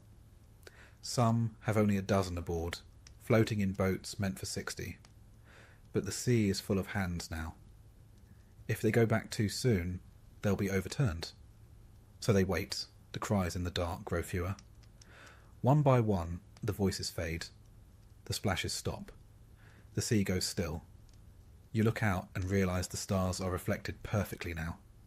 No waves, no wind, no motion at all. The only thing that moves is your breath, fogging faintly in front of you.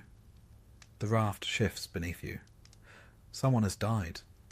The weight redistributes. No one says anything. You hold on tighter. Your arms burn, but you don't let go.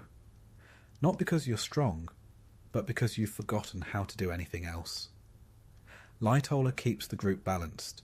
He rotates people, makes them shift to avoid tipping. Someone falls off and doesn't come back up. Another says nothing, just slips away into the dark. You stop asking who's still here. It no longer matters. You try to count the stars. You lose track. You try again. It doesn't help. Eventually, in the distance, you hear a sound. Oars. At first you think it's in your head. But then the sound grows clearer. A rhythm. Not fast, but deliberate. Controlled. A voice calls out, "Is anyone alive?" You almost laugh. The voice again. "Is anyone there?" Then you see it. A lantern, swinging. Then another. A boat. Real. Upright. Near. They've come back. The boat pulls alongside. Hands reach out. Names are asked. Someone lifts you by the arms. You don't help. You can't. You're dragged over the side like a sack. You land in the bottom of the lifeboat with a thud.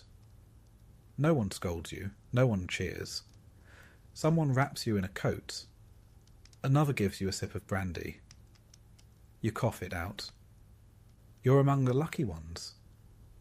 And yet, as the boat turns and rows toward the horizon, you look back one last time. The sea is flat, utterly still. And where the Titanic once stood, where 46,000 tons of steel met the Atlantic, there is only night. You awaken not in the sea, not on the lifeboat, but in a place that feels unreal. A wooden deck beneath your body, hard but unmoving. A low voice speaking beside you in an accent you don't recognize. You feel warmth, not true heat, but the absence of freezing. Then light. Too much of it. Not the sharp brilliance of a starry sky over open water, but the muted grey of a misty morning. You try to sit up and find that you can't.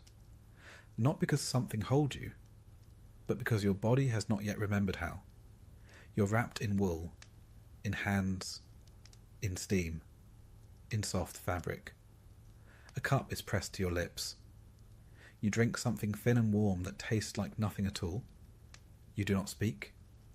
You could not if you tried. The ship is the RMS Carpathia. You learn this not from memory, but from the whispers around you. She is smaller than the Titanic, slower, not half so grand, and yet she is the most beautiful thing you've ever touched. She had turned from her course when the distress came through. Her captain had ordered full steam ahead, dodging ice fields in the dark, racing to a position she would never reach in time. The Titanic had gone down 2 hours before she arrived, but she'd pulled survivors from lifeboats in the grey half-light of dawn. 705 of you, each one stiff and pale, each one blinking as if waking from the same nightmare. Now she turns back toward New York. The last message is sent, the world already stirring with horror and confusion. You lie among strangers, all of whom share the same 1,000-yard stare. There is no cheering, no songs of rescue, no sense of triumph. You are not saved. You are merely not lost. For the next few days, time passes in blinks. You are moved below decks, out of the open air, into a hold converted into an infirmary, or maybe a makeshift dormitory. There are bodies around you, not corpses, but survivors like yourself, swaddled in woolen blankets and propped against bulkheads. Crewmen pass in and out. A woman speaks softly, her hands holding a sponge to a child's lips. You notice you are still wearing the same trousers, now stiff with salt. Someone brings you socks that don't fit. You wear them anyway. Meals come, and you eat without knowing what they are. Tea, bread, broth, a boiled egg. You feel guilt at every swallow.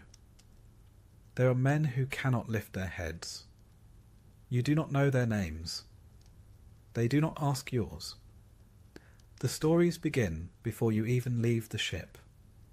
They float through the corridors like the chill that rises off wet clothes, drying too slowly in tight quarters.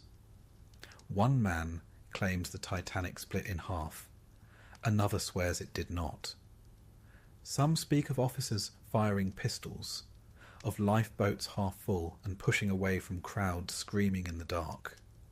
There is talk of men dressed as women, of sailors obeying orders until the very last moment, of an officer who took his own life on the deck rather than choose who would live or die.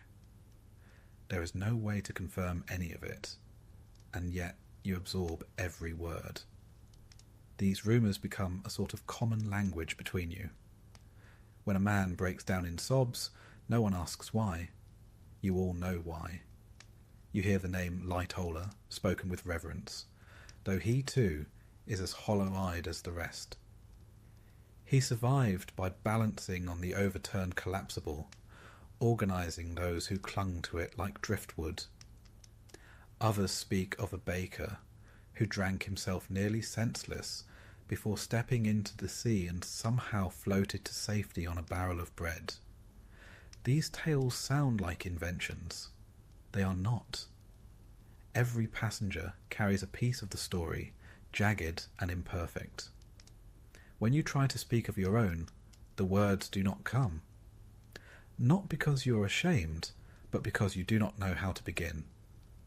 New York Harbour arrives with little warning. You're called above deck and blink into the foggy skyline. Crowds line the piers. People have heard. Not everything, but enough. Headlines scream from waiting newspapers. Titanic sinks. 1,500 feared dead. Women and children first. Heroes in the night.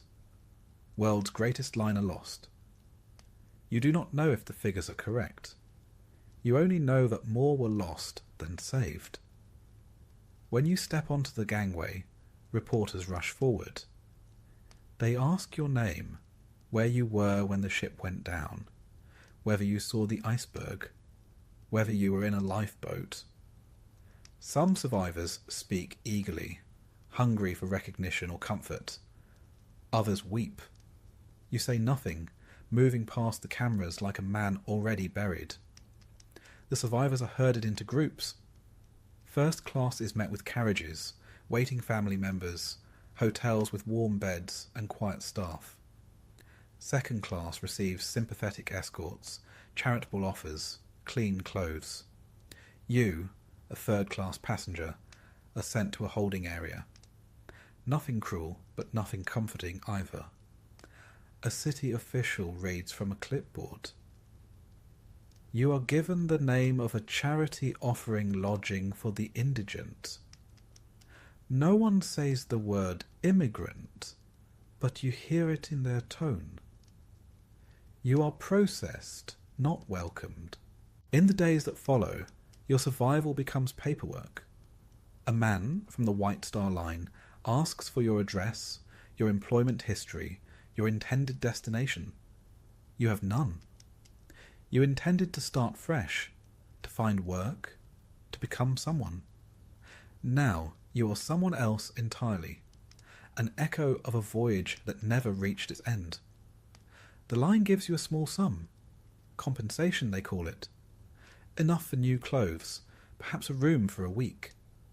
It feels like hush money. People treat you gently, for a while. When they learn you were on the Titanic, their eyes widen. Some ask you to tell your story.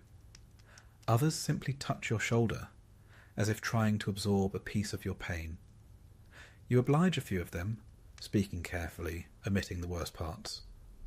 You leave out the screaming, the final moments, the silence after. But even that grows tiresome. Soon, people grow impatient. They ask what it was really like. Was it beautiful? Did you hear the music? Did the captain go down with the ship? Their interest begins to curdle into something else.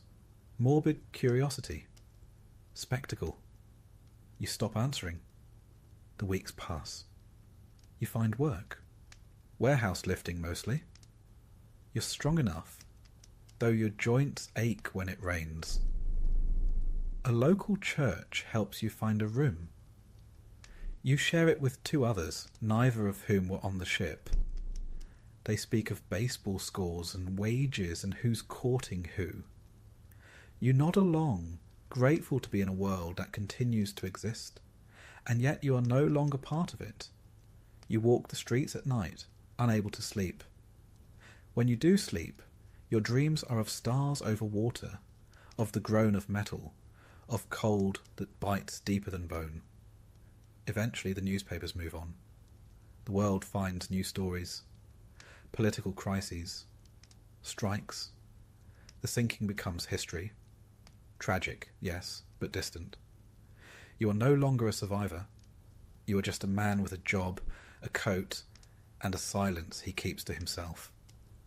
You do not attend reunions. You do not write memoirs.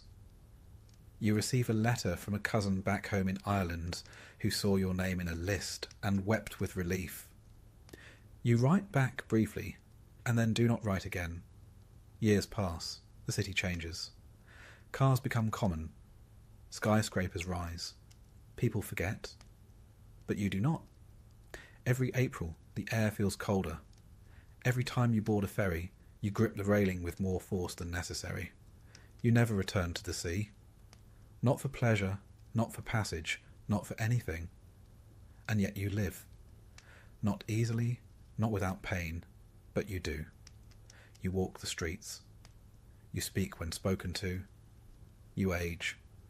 You become, to those who meet you later in life, a quiet man, a hard worker, a reliable lodger. No one guesses that you once stood on the slanted stern of the world's grandest ship and stared death in the face. You do not speak of it. But you remember everything.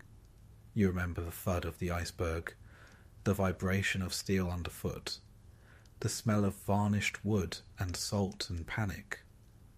You remember the silence in the lifeboat, the weight of a man's body slipping beneath the waves, the terrible, beautiful calm of the sea after the cries had stopped.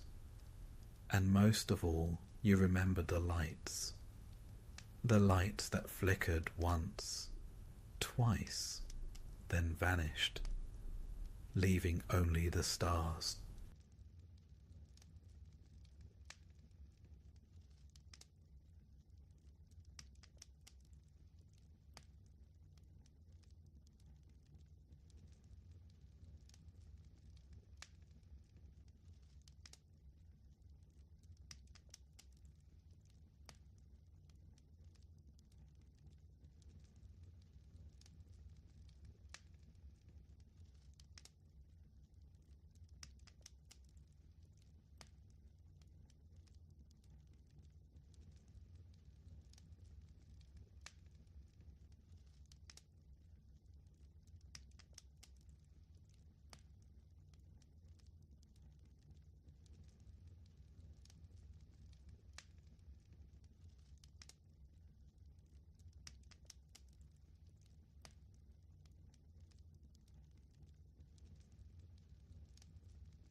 Hey there. Tonight, we're not boarding a cruise. We're stepping onto a ship that's bigger than belief, colder than it has any right to be, and heading straight into history's most infamous iceberg. You'll live the journey of a third-class passenger on the RMS Titanic, from hopeful departure to haunting silence. You'll face cramped bunks, endless stairwells, locked gates, freezing water, and the kind of night that never truly leaves you, even if you live to tell the tale. If this kind of storytelling helps you rest, feel free to like the video and subscribe, but only if it genuinely brings you peace. And let me know in the comments where you're listening from and what time it is right now. It's oddly comforting to see who else is drifting off to the same quiet story. Also, if you'd like to support my work, and you'd prefer to watch these videos without ads, check out the Patreon link in the description. It helps keep this little lifeboat of a channel afloat. So, dim the lights. Turn on a fan for that soft background hum. Settle in, and let's begin with the footsteps of a passenger walking up the gangway one last time. You don't really believe it until you see the smoke. 4 black funnels rising like factory chimneys into the April sky, trailing a steady plume over the harbour. The RMS Titanic, they say, is the largest ship in the world, bigger than imagination, taller than most buildings. You arrive by tender from Queenstown, a little seasick already and clinging to your bundle of clothes like it contains all your worth. Because it does. Everything you own fits in a canvas sack. A scarf from your sister, a wooden spoon, 2 apples already bruised, and the ticket, of course. A third-class berth, one way to New York. You check your pocket again just to make sure it hasn't fluttered away. The crowd is thick with people like you, hopeful, harried, and slightly confused by the scale of things. Steerage passengers aren't given grand welcomes. There are no brass bands or champagne flutes, just an officious fellow with a clipboard barking names. You shuffle forward in the queue, elbow to elbow with mothers carrying babies, Irish farm boys whispering to each other, and a few stiff-looking Scandinavians with suspiciously large suitcases. You suspect they're smuggling bread. Smart, really. The Titanic looms so high above the quay that you have to tip your head back until your cap nearly falls off. There's a gangway, but not for you. That's for second class, or maybe even first. The wealthy folks with hats that cost more than your father's farm. You're directed around to a smaller entryway near the cargo loading zone, and you file in like livestock. It's hard not to feel like part of the cargo. Inside, the smell hits you first. Fresh paint, new wood, a hint of coal smoke and salt air. It's not unpleasant, just sharp, like the ship is still curing. A steward, young and already tired, waves you along a metal corridor without making eye contact. You descend a set of narrow stairs into the bowels of the vessel. It gets warmer as you go down, and louder. Somewhere, deep in the belly of the ship, you can feel the thrum of engines being prepared for departure. Your berth is humble. A 4-berth cabin with whitewashed metal walls, a single porthole the size of a dinner plate, and 2 sets of bunks, each barely wide enough to turn over in. The mattress is horsehair. The pillow has seen better days. You share it with 3 others, a Welsh miner, a girl from Donegal who refuses to speak, and an elderly Italian man who immediately removes his boots and sighs like he's home. You'll be sleeping beside his socks for the next 5 days, give or take. Still, It's cleaner than you expected. A miracle, really. You were warned about steerage, lice, foul food, damp sheets. But the White Star Line has made a point of advertising this voyage as unusually civilised for third class. The room even has an electric light, which you turn on and off several times just because you can. When the ship finally pulls away from the dock, you feel it not as motion but vibration. A long, slow tremor through the bones of the ship. People rush to the narrow passageways, craning for a look at the receding harbour. Some wave, some cry. A baby howls, unimpressed by history.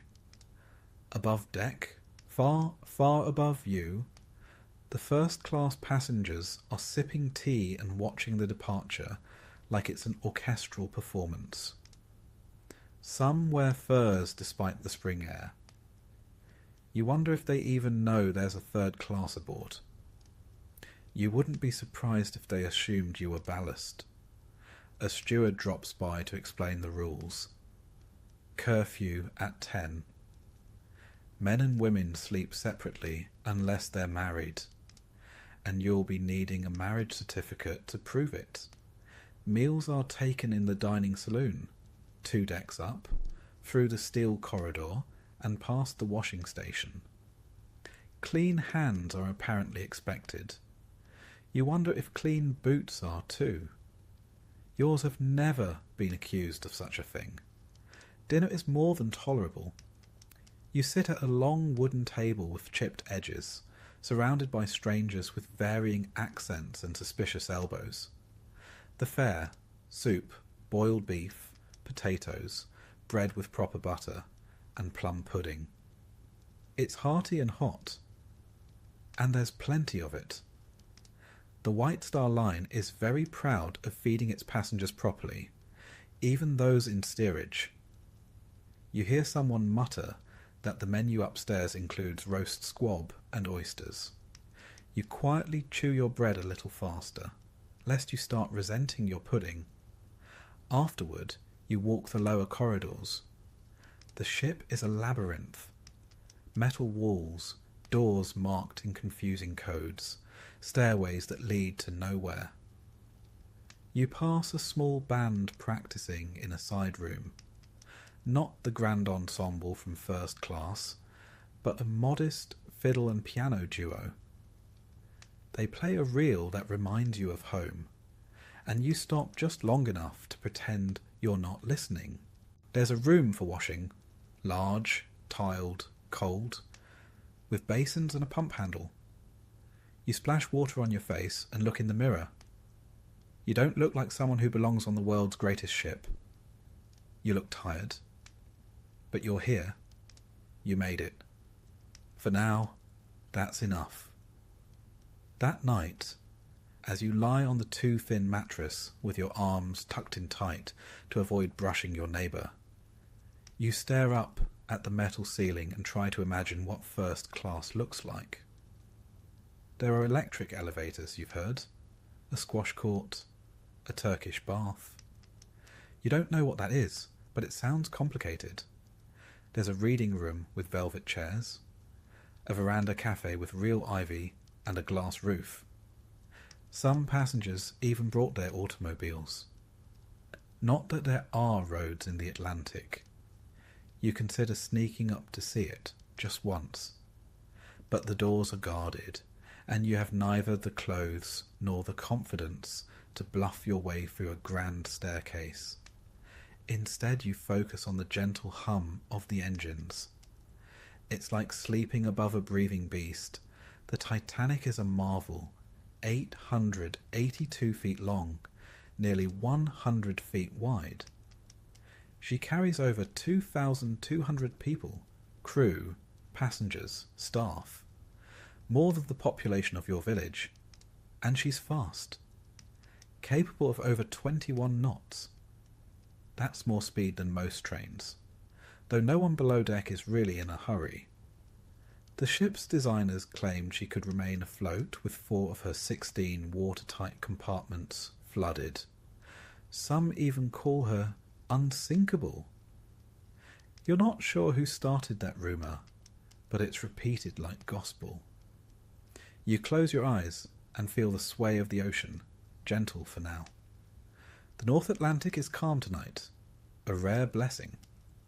Someone down the hall is playing a harmonica, a lullaby maybe, or just a tune to pass the time. The Italian man snores. The Donegal girl shifts restlessly in her bunk. You try not to think of the distance beneath you, the fathoms of black water below the hull. You remind yourself this is an adventure, a new start. You are 24 years old and have 3 coins in your pocket, but you are also a passenger aboard the Titanic. That's something to tell your grandchildren, assuming you make it to New York, and then somehow find both a wife and the money for grandchildren. The next morning you're awakened by a bell, not an alarm exactly, but something that clearly means you're expected to rise. You dress quickly, no hot water of course. You nod to the others in your cabin, a quiet nod, since conversation before bed is dangerous business. Breakfast is oatmeal, tea, and stewed prunes. You're not sure if it's meant to be comforting or a warning. Up on deck, you steal a glimpse of the sea.